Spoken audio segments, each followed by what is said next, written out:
Welcome to K-Catalog, your Taglish Korean compilation. KIIP Level 1 Unit 11 pa rin tayo. Continuation lang to. So, Part 2 na tayo ng Vocabulary and Grammar o Huywamunbop E.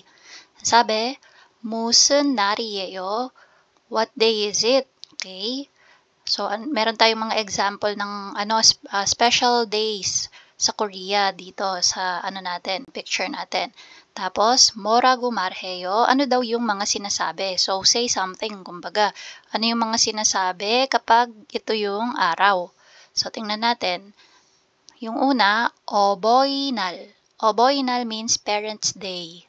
Okay? So, ano yung usually ginagamit na greeting sa Parents' Day? Okay?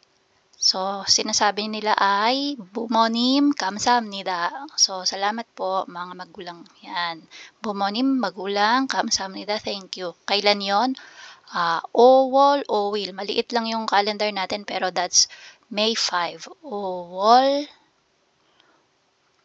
ayusin natin yung real ko. Ang pangit. 5월 5일.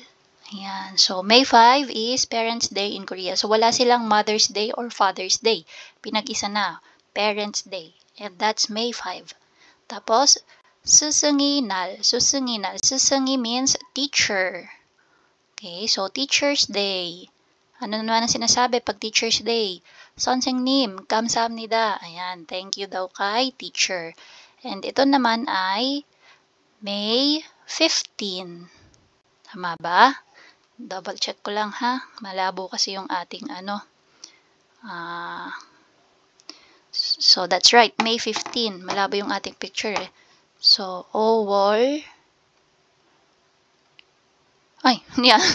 Niyan. Nag-advance yung ko. So, 5월 15일. Yan. 5월 15일, Teacher's Day. Next, 졸업식. So, 졸업식 is graduation day. So, pag graduation day, syempre iba-iba per school. So, ano yung pwede nating sabihin or gamitin greeting for graduation day? 졸업을 축하해요. Parang, congratulations on your graduation. Ayan. 졸업을 축하해요. Next, 결혼식. So, pagkasal naman. Ano yung sinasabi? 결혼을 축하드립니다. Okay, so congratulations on your wedding. Next, 생일 or 생신. Again, for casual 생일, for honorific 생신. So, pag yan, yung bata lang yung may birthday, or mas bata sa'yo, yan, 생일을 축하해요. Pwede mong sabihin ganyan. 생일 축하해 or 생일을 축하해요. Pag yung mga matatanda na or mga mataas sa atin, 생신을 축하드립니다. Ayan. So, it means happy birthday. Okay? So, punta tayo sa next item. Sabi, 특별한 날이에요. It's a special day. So, special daw yung araw. 뭐라고 말해요? Ano daw yung sasabihin mo? Example, 어버이날. Kakabulol. Okay, ready? Again, ulitin natin from the start. Sabi dito, 특별한 날이에요. Special day daw. 뭐라고 말해요? Ano yung sasabihin? So, example natin, sabi niya, 어버이날이에요. So, it's Parents' Day. 부모님께 뭐라고 말해요? What will you say to your parents? Ayan. So, araw ng mga magulang ngayon, anong sasabihin mo sa mga magulang mo? Tapos, yung sagot dito nung character natin na lalaki, 부모님, 감사합니다. So, yun yung sasabihin niya. So, gawa tayo ng atin. Kunyari, hindi Parents' Day, Teacher's Day. So, ano yung Teacher's Day? 스승이 날. Okay? So, papalitan lang natin to ng 스승이 날. Tapos, same lang, 이에요. Kasi may real batchim din siya. So, 스승이 날이에요. Tapos, yung bumonim natin, magiging 선생님 na siya. Okay? So, hindi na siya parents, teacher na siya. Yusin natin. 선생님. Tapos, same lang, ke. Kasi, mas mataas sa atin yung teacher, di ba? So, 선생님께 뭐라고 말해요? Tapos, yung sagot natin, gagayahin lang natin to kasi yun lang din yung kaninang, di ba, binigay sa atin ng information. Pag Teacher's Day, 선생님, 감사합니다. Yun yung usually ginagamit na greeting. So, mapapalitan lang din to ng 선생님. 선생님, 감사합니다. So, ano pa? Halimbawa naman, 친구 생일. So, birthday ng friend. So, papalitan mo ng 친구, yung first word dito na oboinal, magiging 친구 생일. 친구 생일이에요. Yan. Tapos, 친구에게. Yan. Okay, so bakit 친구에게? Bakit hindi 친구께? Kasi, di ba, yung level natin with the friend or our friend is same. So, 친구에게 뭐라고 말해요? Yan. So, 친구에게, tapos idugtong nyo lang to. 뭐라고 말해요? Tapos, yung sagot natin, ano ba yung sinasabi natin pag birthday? Happy birthday. So, ano yun in Korean? 생일 축하해요. Ayan. So, pwede nating sabihin, 친구야. Ayan. O kaya, pangalan ng friend natin. So, halimbawa, ang pangalan ng friend natin is, Jenny. Ayan. Jenny. 생일 축하해요. Or pag masyado kayong close, or mas maano siya sa'yo, mas bata siya sa'yo, pwedeng 생일 축하해, pwedeng ganun din. 생일 축하해요, yan. Or 생일 축하해, Jenny. Pero pag halimbawa yung kaibigan mo ay close kayo, no? Yung relationship nyo ay sobrang close, pero mas patanda siya sa'yo, ayan, pwedeng heyo, ayan. So, 언니, 생일 축하해요, ayan. May yo dapat, may paggalang. Okay?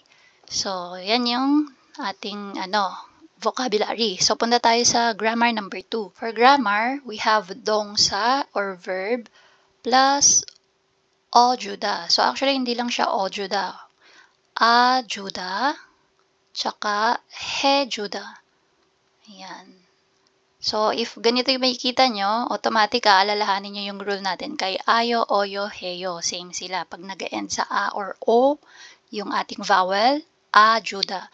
Pag hindi a or o yung vowel natin, o yung last vowel, then ojuda.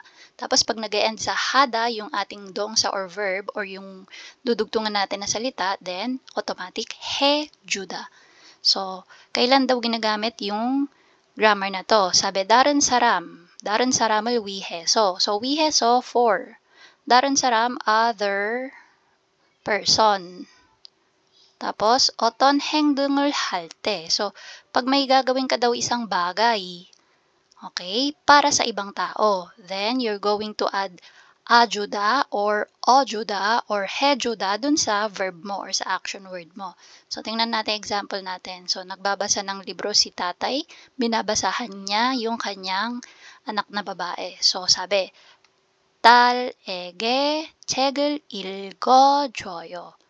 Okay? So, hindi 읽어요, 읽어줘요. Ibig sabihin, binabasahan. Binabasahan niya yung kanyang daughter. Okay? So, another example. Sabi niga, 잠시드 씨, 창문을 좀 닫아주세요. 잠시드, pakisara naman yung bintana. 창문, window. 좀, ito, usually pag expression talaga yan. Parang medyo or paki, ganyan. So, 창문을 좀 닫아주세요. 닫아, from the word 닫다, which means to close. So, 닫다, remove si da, ang ating vowel ay a, kaya ajuda yung dinagdag.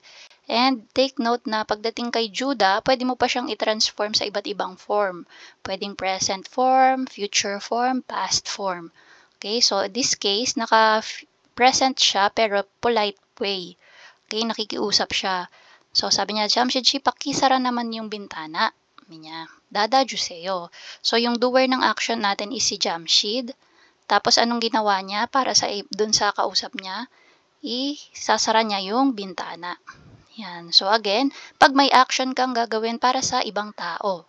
Okay? So, sagot ni Na. So, si Jamshid. Sabi niya, 네, 알겠습니다. Okay, 사bi niya. So, next one. 오늘은 친구 생일이에요. Today is my friend's birthday. Birthday ng kaibigan ko ngayon. 그래서 축하해 주었어요. Kaya naman, that's why, yung kureso natin. 축하해 주었어요. Ang tawag dito, kinongratulate ko siya. Ayan. So, 축하해 주었어요. So, 축하하다. 축하하다. So, automatic, dahil hada yan, magiging 해주다. Okay? So, 해주다. Tapos, itong si Juda, paano niya tinransform? Ginawa niyang past form. Okay? 주었어요. Ibig sabihin, nagawa niya na yung pag-congratulate. Yan. So, tingnan natin yung magiging rule. Sabi ko nga, pag nag-e-end sa a or o, yung final vowel nung salita or nung verb mo, ajuda. Pag hindi a or o, yan, o, u, at kung ano-ano pa, then, ojuda. Tapos, pag hejuda naman, dapat yung ending ng verb mo is hada. Ba't heda yan? Yan, hada. Okay, so yung mga example natin, tata, so vowel a, kaya naging dada juda. Sada, vowel a, sa juda. Mandilda, so may real batchim, pero yung vowel, yung last vowel niya is da, Okay, so yung mandu, yan, kaya naging manduro juda. Sida, yan, so din yung last vowel, kaya naging so juda. Tapos, 해주다, 축하하다, magiging 축하해주다. Okay, so I hope clear yung ating rules. Now, try nating apply yung ating grammar. Sabi dito, Huwen 씨의 생일이에요. It's Huwen's birthday. Yan, kaarawan ni Huwen. Daum saram들은, yung mga sumusunod daw na tao, yan, sa picture natin, or characters, Huwen 씨에게 뭘 해줘요? So, to Huwen. Yan. So, para kay Huwen daw, 뭘 해줘요? Ano yung gagawin na or ginagawa nila for Huwen? Dahil nga birthday niya. So, 이야기해보세요. Discuss. Sample. Yan. Sino to? Si Bang Minsu. Tapos, ano yung ginagawa niya? 생일 선물을 사다. So, bumibili siya ng birthday present. So, yung sample question, 민수 씨는 뭘 해줘요? So, anong ginagawa ni Minsu shi para kay Huwen, sa birthday ni Huwen? Yung yung answer, 생일 선물을 사줘요. So, binibilhan niya ng birthday present si Huwen. Bumibili siya ng birthday present. Yun yung sagot.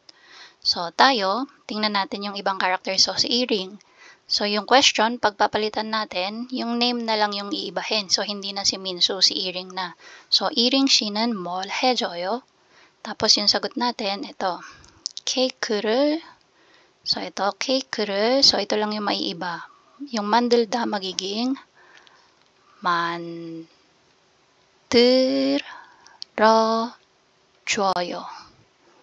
만들어줘요. 케이크를 만들어줘요. Yan. Tapos number 2, si 구천 naman. So, 구천 씨는 뭘 해줘요? So, si 구천 ay nagsusulat ng birthday card. So, 카드를 yung 쓰다 magiging 써줘요. Okay? So, since naka-present form yung ating question, yung mga sagot natin ay present form din dapat. Okay? Tapos yung last, si Angela. Angela 씨는 뭘 해줘요? So, ang ginagawa ni Angela, 생일 축하 노래를 부르다. So, yung sagot natin, ito same lang, 생일 축하 노래를, tapos dudugtong natin yung buruda. Paano natin yan babaguhin? So, buruda. So, si buruda, tatandaan nyo to kasi isa to sa special case pag tinatransform. So, pag dinugtungan mo siya ng ibang grammar, so, hindi siya magiging buruda, magiging yan, transform muna natin, no? Tapos, yung real, mapupunta sa ilalim, or madadagdagan siya ng isa pang real. Yan. Tapos, since nag-end siya sa na vowel, o juda yung idadagdag natin. So, burlo. So, basta, pag buruda, yan, magiging burlo. So, burlo, joyo. Okay? So, yung sagot natin for Angela, 생일 축하 노래를 불러줘요. Yan. Kinakantahan niya ng birthday song si Huwenshi. So, tingnan natin number 2. 사배 여러분은 부모님 생신에 뭘 해드려요? So, since 부모님, naka-honorific yung ating birthday. So, 생신 siya, hindi 생일. Tapos, hindi 뭘 해줘요. Ano yung ginawa? 뭘 해드려요. Yan. So, ano daw yung, same lang yung meaning. So, mataas lang yung level ng, respect nung form ng sentence. So, ano daw yung gagawin natin for our parents kapag birthday nila? So, ako for example, pag birthday ng parent ko, gusto kong bilhan sila ng damit. Yan, si mama for example. So, sasabihin ko, 옷을 사드려요. Yan. Okay, 옷을 사드려요. Or, 맛있는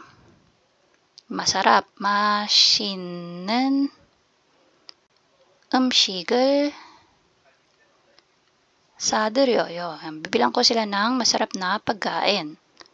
Okay? Or, if galante ako, bibigyan ko sila ng maraming pera. O, diba? 돈을 많이. Yan. Galante tayo. Money 드려요. Okay? Yan. So, ayan yung mga pwede nating isagot. So, kayo din, try nyo din sagutan tong number 2.